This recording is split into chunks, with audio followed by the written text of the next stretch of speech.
LDFിൻ്റെ അടിത്തറയിൽ കാര്യമായ മാറ്റം ഒന്നും ഉണ്ടായിട്ടില്ല. ബാക്കി കാര്യങ്ങളൊക്കെ ഓരോന്നോരോന്നായിട്ട് വിശദീകരിച്ച് പരിശോധിക്കേണ്ടതാണ്. ഞങ്ങൾ ആദ്യമേ പറഞ്ഞതുപോലെ വർഗീയ ശക്തികളുമായി ചേർന്നുകൊണ്ടാണ് പരസ്യമായി നീക്കുപോക്കുണ്ടായിക്കൊണ്ടും രഹസ്യമായി നീക്കുപോക്കുണ്ടായിക്കൊണ്ടുമാണ് UDF മത്സരിച്ചിട്ടുള്ളത്. LDFിനെ പരാജയപ്പെടുത്താൻ BJP വോട്ടുകൾ UDFിനും തിരിച്ച് UDF വോട്ടുകൾ BJPക്കും ലഭിച്ച നിരവധി സംഭവങ്ങൾ ഇപ്പോൾ പുറത്ത് വരുന്നുണ്ട്. ഒരു ഉദാഹരണം ഞാൻ പറഞ്ഞാൽ, പറവൂർ നഗരസഭയിൽ മത്സരിച്ച CPIM കൊല്ലം ജില്ലാ സെക്രട്ടേറിയറ്റ് അംഗം സേതുമാധവൻ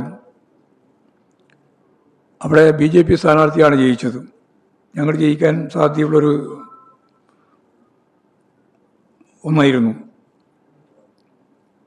അവിടെ UDFിന് 20 വോട്ട് മാത്രമാണ് കിട്ടിയത്.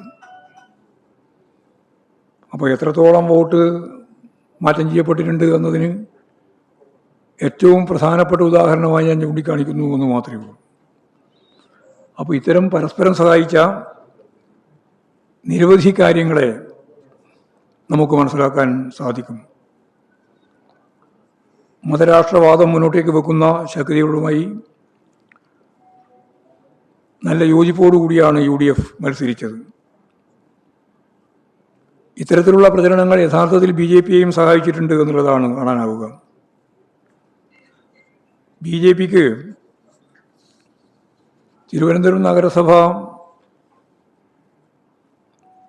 കോർപ്പറേഷൻ ജയിക്കാനായി എന്നതൊഴിച്ചാൽ അവരെ സംബന്ധിച്ചിടത്തോളം കാര്യമായ നേട്ടങ്ങളൊന്നും ഈ തെരഞ്ഞെടുപ്പിൽ നേടുന്നതിന് വേണ്ടി സാധിച്ചില്ല എന്ന് നമുക്ക് കാണാൻ കഴിയും.